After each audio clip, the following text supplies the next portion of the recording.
All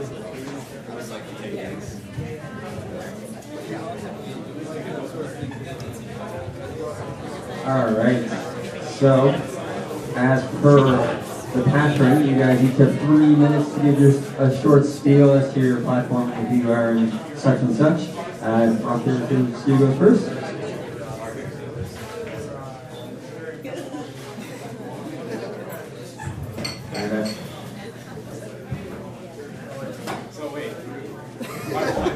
We'll say when it goes. Okay. So hi everyone, I'm Nathan Hood. I am a third-year business student. I am also currently your VP Student Life. Just a few things about me this year. As some people have already mentioned at the debate, I developed Voluntinder, which is a volunteer matchmaker, which matches students with volunteer interests based on, or volunteer opportunities based on their interests. I developed the Future Executive Development Program, which is a program to train first-year students on how to become club executives. We've also, we're working on the Society Strategic Plan, so this is going to be guiding the student union's direction for the next 3 years with clubs and societies. We've seen increased support for clubs and societies this year. Our events are on track to make more money than they did last year. And I feel like I'm missing one big thing that's just slipping my mind right now. Anyway, as for my platform, I have 6 points. I want to rethink, rework, and review communications. So right now, the way I see communication, a lot of it is one-sided. We keep plastering students with information, but we don't actually spend enough time getting information and feedback back from students. So that's something I'd like to work on. And I'd also like to work on targeting communications so students get the information that they want. I want to develop a nationwide event plan bank. The idea with this is that we can help our clubs and societies find event ideas and event plans so that it's easier for them to organize their events. I'd like to revitalize the Wave, so basically I'd like to look at renovating the Wave. I feel like there's a lot of students who aren't really proud of the Wave. We have student groups who literally sign contracts with bars off campus because the Wave is just not that great. So I'd like to fix the Wave.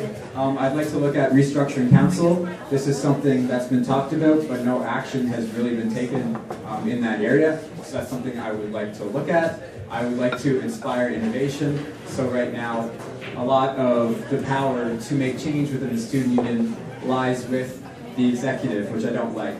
I want to be able to empower the members of our organization to make change, and that would be through supporting them with fun. And I have one last thing, campus conversations. So basically, this would be a way to connect students with the policy and decision makers on campus. So for example, we talked about sexual assault earlier. So maybe we could do a campus conversation on sexual assault, and we could bring in student affairs, we could bring in security, we can bring in a number of parties that work in this area so we can all work together and move forward as a unified campus.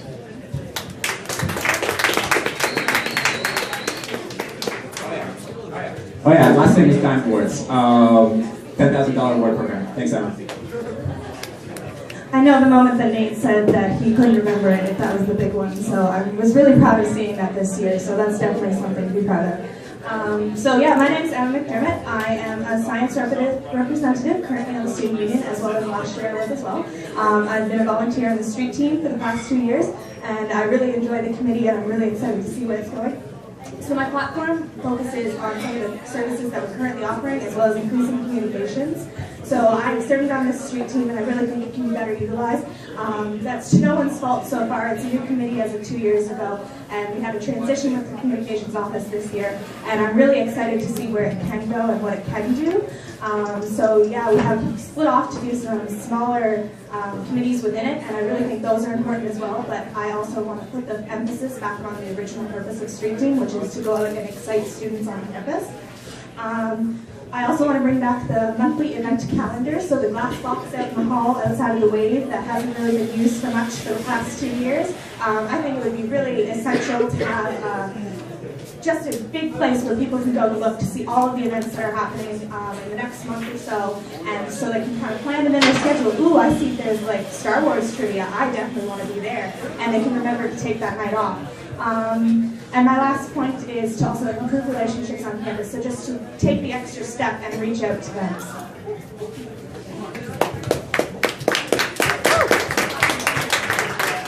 All right. So the first question is, can you name one initiative of the outgoing student union president that you support and one that you don't or think needs work? Well, I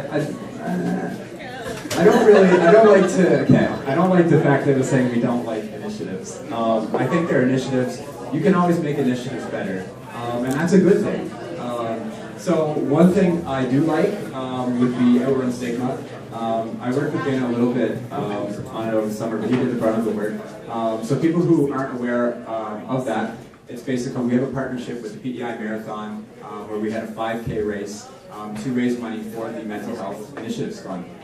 So that was really great. It's something I'd like to grow next year. The one thing I'd like to improve, counselor transition program is something I would really like to see grow. I think we kind of started it and tailed off a little bit, but that's just kind of the executive life that happens. But I think with a full summer to look at it, I think we can definitely make it stronger for next year.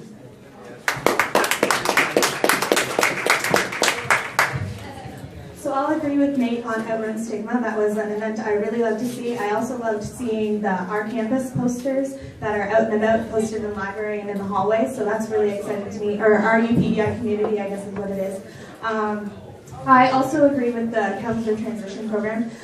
This is a great step forward, and I really look forward to seeing it grow next year, as well as, I guess the biggest part to improve on would be the meeting one-on-one with counselors, and I know that was supposed to go along with the Counselor Transition Program, but of course the time constraints of President make that very hard to do, so I would love to, now that the Counselor Transition Program has been established, to develop that further to include that.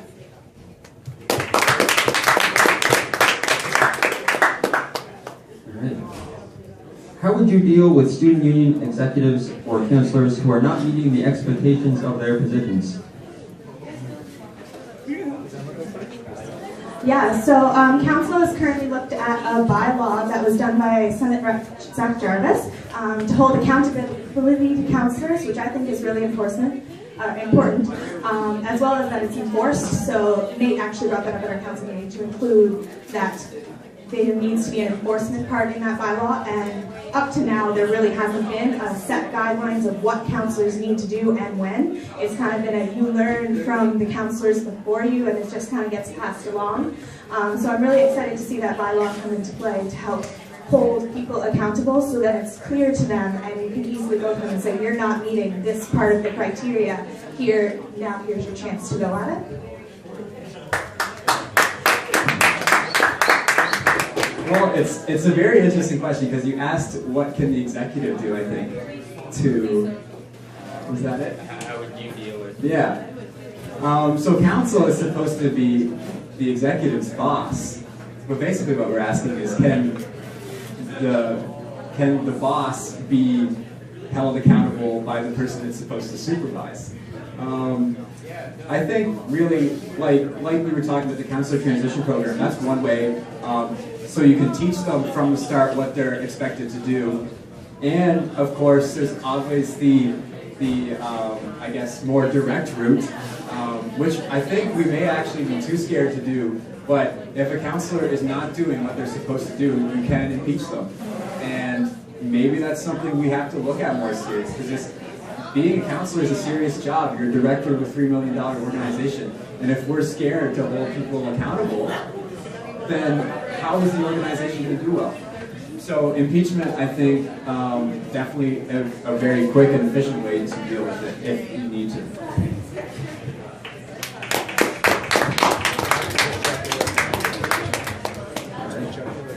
The position of president requires a lot of time, dedication, and effort. Do you have what it takes? What is one thing you're willing to give up?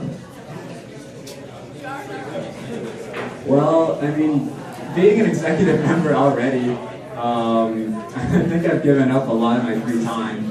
I've just been, even this week is a perfect example. Last night I got home at 12:30 and I got here at 10. And today I got here at 9 in the morning. I don't expect to leave until 10 or 11 or 12. So I think, I mean, I've worked with Dana. We've spent long hours in the office together. I think free time is really the biggest thing. But I think at the end of the day, the good thing about being executive, you get to do work that's meaningful to you. So when you're spending long hours working on these initiatives, it's not really a big deal. You're happy to do the work, but free time too.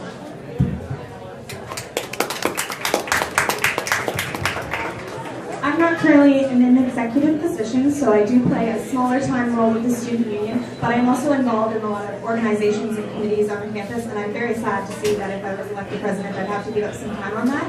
One of the important ones to me is Relay for Life. I've been organizing that and been a part of that initiative for 11 years of my life now, so I'm very sad to see that I wouldn't be able to organize a part of that at BPI Relay in 2017, but I would definitely like to see the SU put in a team, so I'd still be supporting the initiatives and societies that I'm currently a part of, but wouldn't be playing as major of a role.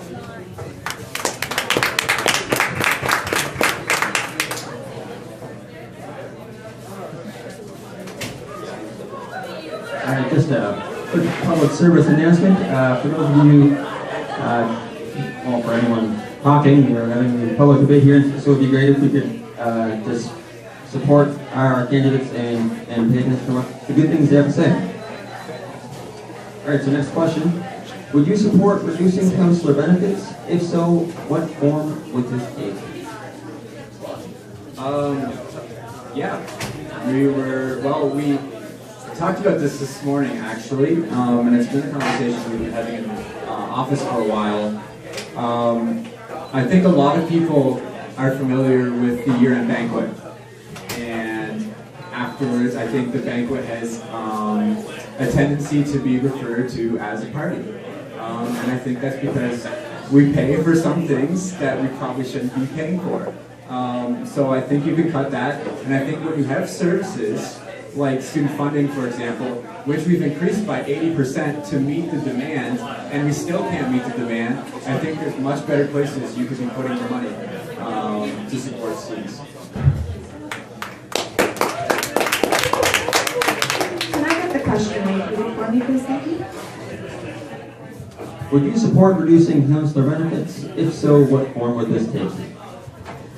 I think that counselor benefits are very important. The counselors that are serving with us are all volunteers. They're not compensated for their work besides the benefits that we give them. I'll also touch on Nate's point of the end-year banquet. I definitely see this as being a volunteer appreciation time. A lot of committees do hold end parties, so maybe it just doesn't need to be as big and as grand as we're currently doing, but it definitely needs to be some sort of thing. We're all university students. We like pizza, so maybe you can just a pizza party at the end of the year or something like that.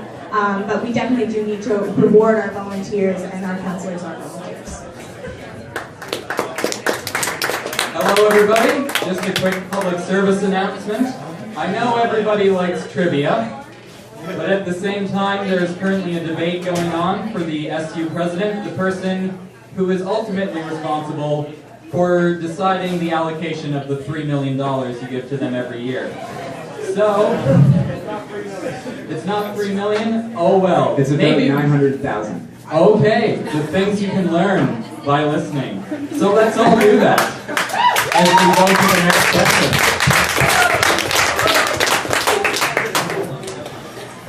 Again, Drew. All right, next question. Drew for president? Anyone? All right, next question. What kind of relationship do you foresee fostering with the VPs? Yeah, I definitely look forward to getting to work closely with the VPs. I love all the candidates and their platforms that they brought forward. They all have amazing ideas to bring forward, and I know quite a few of them through campaigning. And yeah, I'm very excited to get to work with them. The president is on an equal level with them, so I definitely see it being here's my opinion, but you still have power to do what you wish. I definitely love to give advice to them, and I hope that they give advice back to me.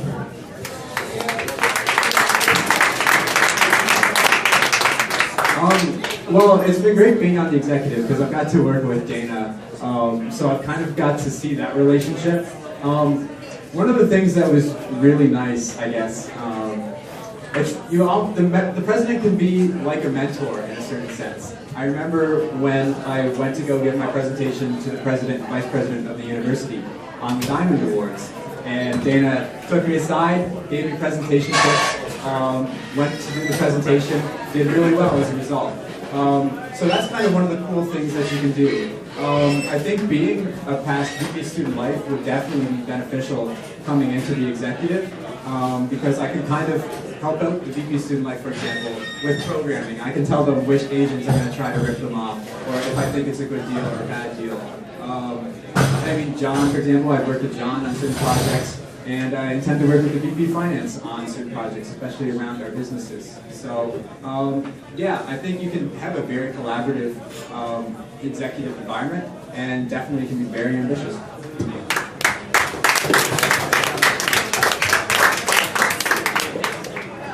How do you foresee the CBA unraveling? If faculty were to strike, how would you support students?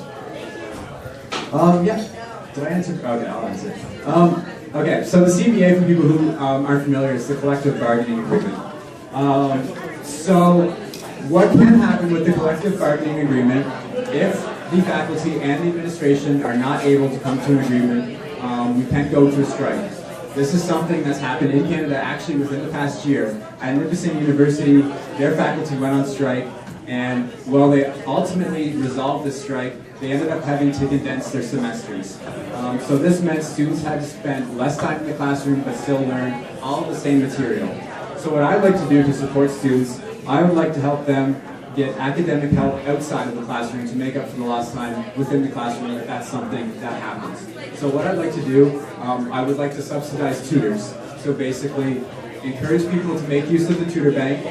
This would promote getting people to register as tutors, getting people to register as people who need tutors. You could also help really to destigmatize tutoring, because that's one of those weird things. Why is it bad to go get academic support?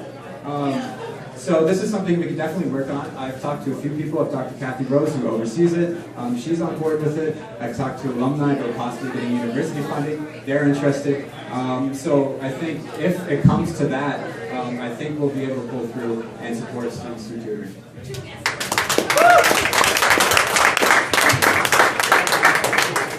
Nathan did a very good job of explaining what the CBA is, so I'm not going to get into that again. But definitely for supporting students, I don't know how this event is going to unravel. There's really a big uncertainty surrounding it. They may go on strike, they may not go on strike. It might be a week, it might be longer. So the support is definitely going to have change depending on what the scenario is. So there's a lot of unknown factors involved in that. I know that Campus Life Lounge did an awesome event last semester, the Long Night Against Procrastination, and I think that was an excellent idea that included help from the Writing Center, as well as other tutoring options, as Nathan said, that could be included in that. To encourage students to study and stay on track, as well as it also brings time of academic stress, but also emotional stress. Will I graduate on time? Am I going to be able to get into the grad schools? So definitely to promote the services offered in student affairs for academic counseling as well as regular counseling.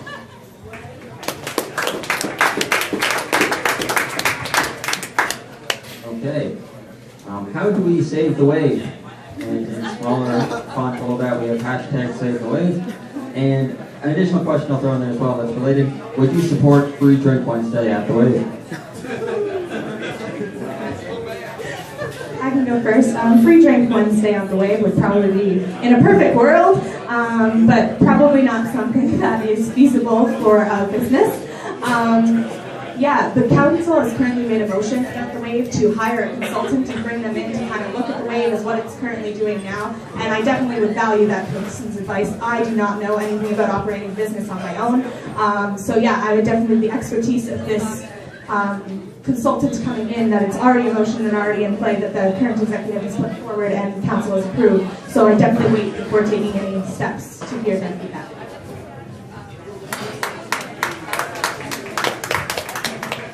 Well, I think we don't care enough about the wave, honestly. I think you can look at financial statements, we get financial statements brought to council on how the wave is doing. There are some problematic things in the financial statements that nobody is talking about. You have, for example, we have decreased our expenses, and we're glad because we're improving our bottom line. But you look at revenue, and revenue's not going up, or revenue's staying stagnant. That's a problem, because what that says is that your business is not growing. and nobody is talking about it. It's a huge problem. And I mean, yes, it's great that we've been able to cut our expenses by cutting down on labor hours, but PEI has the largest wage growth in Canada, and the minimum wage is expected to go up twice before the end of the year. So now that we've cut all these expenses, they're just going to go back up again, and now we haven't done anything to address the fact that revenue's not growing. So you have to look at that. One of the things you can do, you can look at the bar. You can talk to the bartenders. I eat here every day. It's not efficient. You come to a wet dry, you wait 10, 15 minutes to get a drink because it takes so long. If you fix the bar, you make it straight like every other bar in Charlottetown. I don't know why we have to have our own very special bar, but if you make it a straight bar, you can add an extra bartender, you can get people serving more quickly, they don't have to run around everywhere to try to get drinks, you make it more efficient, people aren't walking away saying, oh gee, it's taking too long to get my drink, I'm just not going to buy a drink. So now you're making more money, you're not bottlenecked at your big events where we have events that sell way more liquor with way less people, which makes no sense. The only thing in my mind that makes sense is that it's way easier to actually get access to a bartender and buy drinks. So, bar, huge thing that needs to be fixed.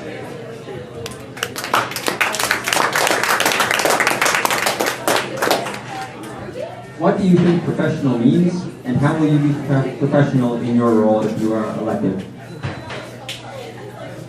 What does professional mean? I think professional depends on the context of what you're doing. For example, I've seen lots of people saying, I need to dress up in a suit, I need to dress up in a suit. Depending on the position you're running for, you don't necessarily need to dress up in a suit. I think, honestly, president would be something I would not approach as VP Student Life. VP Student Life is obviously supposed to be the fun position.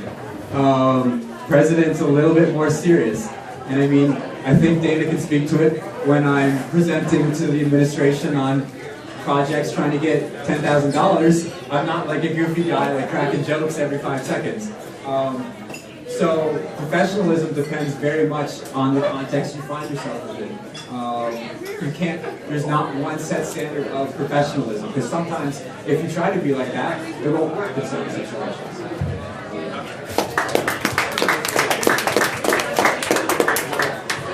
I think professionalism means speaking in an appropriate manner, acting appropriately and politely. Yeah, so it's a hard word to define. Definitely not, you don't always have to dress the part if you're just talking to students, but if you're definitely meeting with a university official, it's definitely best to look your best. I think it's the language that you use as well. To use appropriate language, it's a different language to speak with a university official than it is to speak with a student in your class. So you do have to, as Nathan says, adjust to the context, but to always be polite in how you do that is definitely a big thing.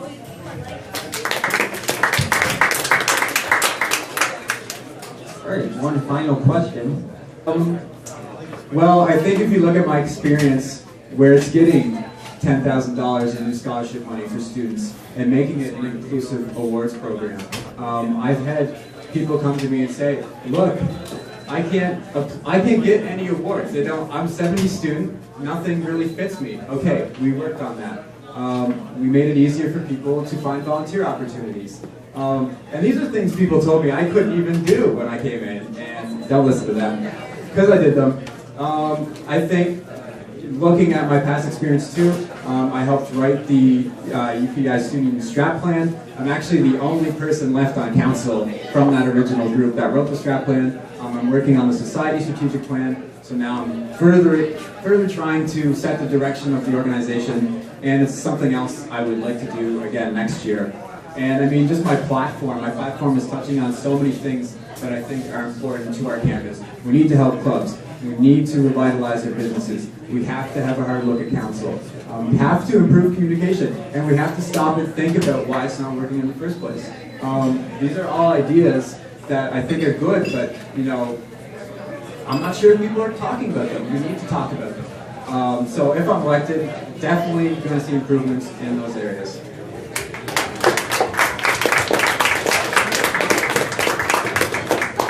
I'll I'll definitely admit that I am lacking executive experience, I'm lacking office experience, I've never worked up there, I don't go up there on a daily basis, but I do have the passion for the student union, and I love seeing all the students here, and the amount of people that are out here for trivia tonight is amazing to see. I care about the students here, I love UPEI, and yeah, I think I bring passion and dedication forward. There was a bunch of candidates in the wait today, including Nathan, that we shoveled sand for who knows how long. So I think that it was a lot of fun. My back will definitely be sore tomorrow. So yeah, I definitely think that I bring the dedication and the fact that I love being present at things forward to the position. And thank you very much. With that brings a close to the 2016 UPISU candidates debate. I'd like to thank all the candidates for participating. We threw some, by definition, questionable questions at you, and you handled them quite well. Once again, voting is on March 8th and 9th through your campus login. And now it is time to get ready for trivia. And also, one special shout out to the cadre, because I think the questions were a lot better this year. So.